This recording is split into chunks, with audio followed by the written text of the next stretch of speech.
किसान भाइयों नमस्कार। नमस्कार दोस्तों, मैं डॉक्टर के भारद्वाज ब्रजराज कृषि फार्म से जहर मुक्त खेती की मुहिम को आगे बढ़ाते हुए आपके सामने पुनः उपस्थित हुआ हूँ। आशा है आप ठीक होंगे। मैं आपको बताना चाहता हूँ कि खेती में लगातार इंसेक्टिसाइड, फंगिसाइड और पेस्टिसाइड के खतरनाक रसायनों का प्रयोग करते करते जो फंगस है या इंसेक्ट है या जो पेस्ट है जो फसलों पे आता है, उसने अपने अंदर प्रतिरोधक क्षमता उत्पन्न कर ली है।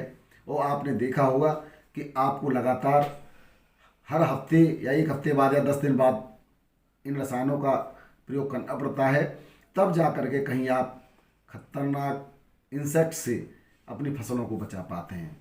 तो फसलों को तो आप बचा लेते हैं, परंतु अपने आप को जो है जहर अपने शरीर के अंदर बीमारियों का घर बना लेते हैं। अपनी मिट्टी को आप बंजर बना रहे हैं। आप बड़ी आसानी से उस इन सब चीज़ों से बच सकते हैं अगर आप थोड़ी सी मेहनत मेरे बताए अनुसार उपाय कर लें। खर्चा तो कम होगा ही, बस थोड़ा आपको मेहनत करनी होगी और ध्यान रखना होगा। अभी आपकी गेहूं की फसल आ रही है, चने की फसल आ रही है, और जो किसान सब्जियां करते हैं उनके लिए, विशेष कर के लिए मैं आपको बताना चाहता हूं कि आप रासायनिक इंसेक्टिसाइड, फंगिसाइड, पेस्टिसाइड्स का जो प्रयोग करते हैं उनके बजाय जैविक इंसेक्टिसाइड, फंगिसाइड का प्रयोग करें। ये जो इंसेक्टिसाइड, फंगिसाइड मैं बताने वाला हूं, वो न केवल हानिकारक जीवाणुओं को, हानिकारक कीटाणुओं को मारेंगे, उनको आने से रोकेंगे, बल्कि फसलों के अंदर माइक्रोन्यूट्रिएंट्स की पूर्ति करेंगे, फसलों के अंदर प्रतिरोधक क्षमता को डेवलप करेंगे और आपकी मिट्टी की संरचना को भी सुधार करेंगे। फसलों का उत्पादन निश्चित रूप से बढ़ेगा। आप रासायनिक कीटनाशकों का जब फसलों पर छिड़काव करते हैं तो वो फसल के अंदर होने वाली उपापचय क्रिया, खाना बनाने की क्रिया, उनके पोषण की क्रिया को कुछ समय के लिए रोक देता है। तो उस समय फसल की जो ग्रोथ होती है, वृद्धि होती है, उत्पादन में वो रुक जाती है। तो निश्चित रूप से आपका उत्पादन गिरता है। जैविक अगर आप फंगिसाइड की और या इंसेक्टिसाइड या जो भी प्रयोग करेंगे मेरे बताए अनुसार, तो ये प्रक्रिया, उपापचय की प्रक्रिया रुकेगी नहीं और फसल के अंदर उत्पादन बढ़ेगा और आपकी जो फसल है, आपका जो फल है, आपकी जो सब्जी है, वो निश्चित रूप से बहुत पौष्टिक और बहुत अच्छी और सुंदर उत्पन्न होगी। आपको लेना क्या है? आपको बहुत वही पत्ते लेने हैं जो आसानी से आपके घर पे उपलब्ध हैं। नीम जो है बहुत ही औषधीय गुण से भरपूर पौधा है। इसके अंदर एजाडायरेक्टिन नामक जो है कीटनाशक पाया जाता है, जो हर प्रकार के कीट को मारने की क्षमता रखता है। अब क्योंकि आप लगातार रासायनिक कीटनाशकों का प्रयोग कर रहे हैं, तो जो बैक्टीरिया है उसके अंदर रसायन के लिए तो उसने प्रतिरोधक क्षमता उत्पन्न कर ली है, लेकिन एजाडायरेक्टिन जो है वो उसको मार सकता है। आप क्या करेंगे? नीम के पत्ते ले लीजिए और निमोली जो बरसात में आती है, निमोली अभी तो होंगी नहीं, जब भी निमोली आपको मिले उन निमोलियों को इकट्ठा कर लें। तो नीम के पत्ते ले लें किसान भाई। इसके अतिरिक्त आप जो है, मैं अगर केवल नीम ही लेते हैं तो उसके लिए अलग से बताऊंगा। नीम के साथ साथ आप आक के पत्ते ले लें। जो आपको मिश्रण बताने वाला हूं मैं पत्तियों का, वो जबरदस्त मिश्रण बताने वाला हूं जो किसी भी प्रकार के बैक्टीरिया से, किसी प्रकार की बीमारी से आपकी फसल की रक्षा करेगा। न केवल रक्षा करेगा बल्कि उसके अंदर पोषक तत्वों की पूर्ति करेगा। आग जो होता है, मदार, जिसको पारद अकौआ बोलते हैं, क्राउन फ्लावर कहते हैं, बॉटनिकल जो इसका नाम है वो कैलोट्रोपिस जिजेटी होता है। सफेद फूल होता है, इसके अंदर नीले फूल होता है। तो इसके पत्तों को, फूल को, फल को आप ले लें। और सहजन, सहजन आपको मिल जाएगा आसानी से। सहजन का पेड़ नहीं अगर अभी है तो आगे के लिए आप 1-2 पौधा अपने खेतों पर सहजन का लगाएं। सहजन बहुत ही गुणकारी पौधा है। आपको अगर आपके खेत में एक पेड़ सहजन का है तो आपको अपनी फसल के लिए बाजार से माइक्रोन्यूट्रिएंट्स लाने की भी आवश्यकता नहीं पड़ेगी। क्यों नहीं पड़ेगी, मैं आपको बता देता हूँ। इसके अंदर वसा होती है 1.4%, प्रोटीन होती है 9.4%, विटामिन होती हैं 42%, विटामिन बी का तो ये भरपूर स्रोत है। थायमिन B1 जिसको कहते हैं 20%, राइबोफ्लोविन 40%, कैल्शियम 19% होता है इसके अंदर, लोहा 32% होता है, फास्फोरस भरपूर स्रोत है, फास्फोरस का 16% होता है, पोटेशियम भी इसके अंदर होता है 7%, मैग्नीशियम होता है इसके अंदर 18% और जिंक होता है 6%। तो सारे माइक्रोन्यूट्रिएंट्स जो आपकी फसल के लिए आवश्यक होते हैं वो सहजन के फल में और सहजन की पत्तियों में होते हैं। आप सहजन का फल ले लें, पत्तियां ले लें, और कितनी लेनी है वो मात्रा में अभी आपको बताता हूँ। तीसरा जो पौधा आपका, पहला हो गया नीम, दूसरा हो गया आक या मदार, तीसरा हो गया सहजन। अब चौथा पौधा और ले लें, पेड़ पत्तियां ले लें, वो ले लें आप गाजर घास की, जो आपके खेतों में आपके मेड़ों पर बहुत सारी होगी। और गाजर घास आपकी फसल के लिए जितनी हानिकारक है उतना ही आपके फसल पर अगर इसका पेस्ट बना करके, घूर बना करके स्प्रे करते हैं तो लाभदायक है। आपकी फसल में नाइट्रोजन की पूर्ति करती है गाजर घास। गाजर घास को चटक चांदनी भी कहते हैं। इसका जो बॉटनी का नाम है वो है पाइथोनियम हाइस्टेरोफोरस। आप गाजर घास मिली जाएगी आसानी से। आप देख रहे हैं इसमें जो है चित्र में आपको दिखाई दे रही है, आपको मैं दिखा देता हूँ। और इसके अंदर जो है प्रचुर मात्रा में नाइट्रोजन तो होती है।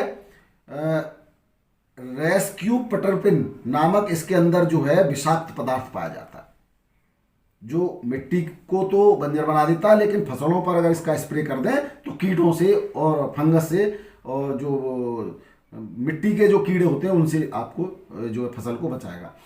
गाजर घास का प्रयोग हम जैविक खाद बनाने में भी कर सकते हैं, उसका हम कभी अलग वीडियो आपको बताएंगे। लेकिन अभी यहाँ पे हम जो आपकी गेहूं की, चने की और सब्जियों की फसल के लिए बहुत पावरफुल इंसेक्टिसाइड बनाने का और माइक्रोन्यूट्रिएंट से भरपूर इंसेक्टिसाइड बनाने का जो है पूरा विधि बताते हैं, हो गए। इसके अलावा ले लें आप अमरूद के पत्ते। अब कितनी कितनी मात्रा में अमरूद के पत्तों में vitamin C, vitamin B, calcium, magnesium, potassium, phosphorus और प्रोटीन भरपूर मात्रा में पाई जाती है। तो मैं ये इसलिए बता रहा हूँ क्योंकि इसमें माइक्रोन्यूट्रिएंट्स का जो है स्टोरेज है, और इंसेक्टिसाइड, फंगीसाइड का काम आपका आग जबरदस्त करता है, और इंसेक्टिसाइड्स का जो कोई इंसेक्ट को मारने के लिए जो जरूरी विषाक्त पदार्थ है वो भी उपलब्ध है इसके अंदर। इसके अंदर अमरूद के पत्तों में जो पाया जाता है वो पॉलीफिनॉल, कैरोटीनॉइड, फ्लेवोनॉइड, टैनिन, ये जो रसायन हैं वो कई बीमारियों को खत्म करने और उनसे प्रतिरक्षा करने, तंत्र विकसित करने में आपकी फसलों के लायक होते हैं। यानी कि इसका अगर हम समय रहते स्प्रे कर देंगे तो कोई बीमारी फसलों पर आएगी ही नहीं, और सारे माइक्रोन्यूट्रिएंट्स की पूर्ति उस फसलों में होती रहेगी।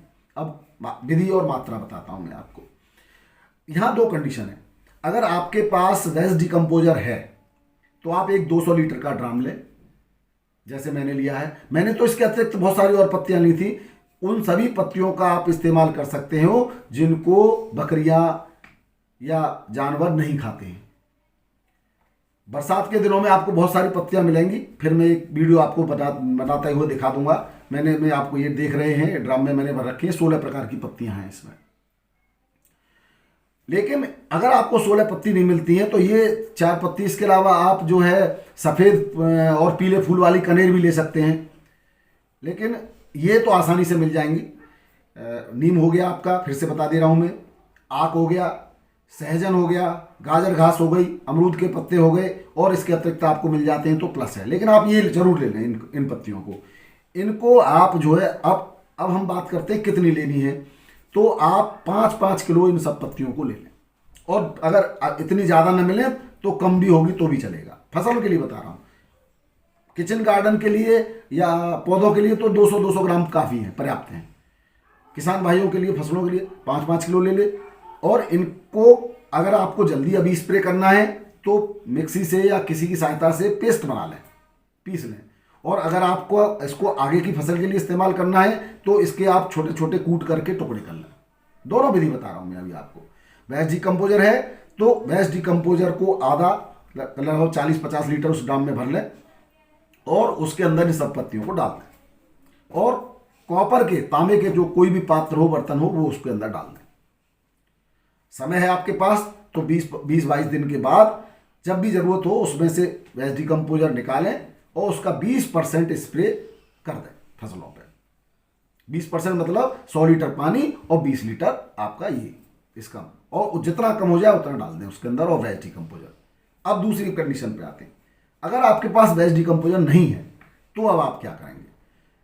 वेस्ट डिकम्पोजर नहीं है तो आप वैसे मुझसे ले सकते हैं या जहाँ से भी आपको मिल जाए वहाँ से ले सकते हैं। डॉक्टर कृष्ण चंद्रा जी ने डेवलप किया है, उनसे आप ले सकते हैं। मैंने भी जीवाणुओं से बनाया है, इसको और डेवलप किया है, उसको आप ले सकते हैं। अगर नहीं है तो आप ले लें 10 लीटर मठा, जो आसानी से किसान के पास होता है।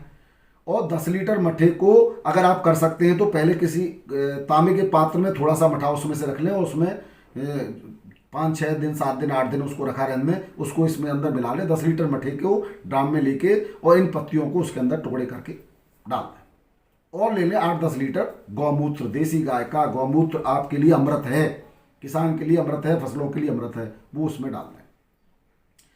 और उसको जो है आप 3 या 4 दिन बाद अपनी फसलों पर प्रयोग कर सकते हैं, छान करके और उसके रस का प्रयोग कर लें। जितना ज़्यादा समय आपको इसमें बीत जाए, अगर 40 दिन मैक्सिमम 40 डेज होता है, 40 डेज के अंदर आप साबुत पत्तियां भी अगर डाल देंगे इसके अंदर, कोई आपने काटा नहीं, कोई कूटा नहीं, कुछ पेस्ट नहीं बनाया और साबुत पत्तियां डाल दी हैं वेस्ट डिकम्पोजर में, तो आपका 40 के दिन के अंदर बहुत ज़बरदस्त इंसेक्टिसाइड, फंगिसाइड, माइक्रोन्यूट्रेंट से भरपूर हो जाए। मैंने अपने आलू की फसल पर प्रयोग किया है, मैंने कोई बाहर से नहीं लिया। सुकड़ा रोग जो होता है आलू के अंदर, वो भी इससे ठीक हो गया है, जिसको कहते हैं वायरस हो जाता है, वायरस भी ठीक हो गया है इससे। और प्रोडक्शन भी बहुत अच्छा है। और अगर आप अब गेहूं की फसल या चने की फसल पर इसका प्रयोग करते हो तो जब बालियां आ जाएंगी तो उस पर कोई रोग आएगा नहीं। एक अभी कर दीजिए आप, एक जब बाली आ जाए, फूल पूरी तरह से बाली डेवलप हो जाए तब कर दीजिए। आपके इसके माइक्रोन्यूट्रिएंट्स की पूर्ति करेगा ही, पोटास की पूर्ति करता है। पोटास फसलों को बहुत चमकीला बनाएगा और दानों को भरपूर लाएगा। वेस्ट डिकम्पोजर से बहुत ही ज़बरदस्त परिणाम आते हैं। वेस्ट डिकम्पोजर नहीं है, अचानक अब आपको बनाना है, ज़रूरत है, तो मठा, गौमूत्र और उसमें थोड़ा सा गुड़ डाल दें, 1 किलो गुड़ डाल दें, जो भी आपका घोल, और इसको चला दें ढंग से और ये घोल तैयार हो जाएगा छान करके। और अभी आपको तुरंत करना है तो 20% ले लें और धीरे धीरे जैसे समय बीतता जाए इसका प्रतिशत कम करते जाए। नुकसान तो करेगा ही नहीं, ज़्यादा भी अगर हो जाता है तो कोई चिंता की बात नहीं, कम से कम की बात कर रहा था मैं। और जितना ज़्यादा स्प्रे हो जाए आप करते रहिए, जितना जल्दी जल्दी हो जाए आप करते रहिए। आपकी सुविधा के अनुसार आपको निश्चित ही चमत्कारी परिणाम प्राप्त होंगे, फसल भरपूर मात्रा में प्राप्त होगी, कोई भी बीमारी फसल कर नहीं आएगी। और दूसरा, आप देश की सेवा कर रहे हैं, जहर मुक्त खेती आप लोगों को दे रहे हैं। आप फसल पोषक तत्वों से भरपूर होगी, सब्जियां पोषक तत्वों से भरपूर होंगी और आपके शरीर में स्वादिष्ट भी होंगी। आप उनका खा के देखिए, अलग ही स्वाद होगा। इस प्रयोग को आप करिए। आशा है आपको वीडियो पसंद आई होगी और इस विधि को अपना करके आप अपनी बचत तो करेंगे ही, फसलों की निश्चित रूप से सुरक्षा होगी और देश की सेवा भी करेंगे। बहुत बहुत धन्यवाद, नमस्कार। निश्चित रूप से आपको मेरी वीडियो पसंद आई होगी। मेरे से जुड़े रहने के लिए चैनल को सब्सक्राइब जरूर करें, अपने दोस्तों को शेयर करें और बेल आइकन को दबाएं और हमारी इस मुहिम में मदद करें। बहुत बहुत धन्यवाद। आपका दिन शुभ हो। नमस्कार।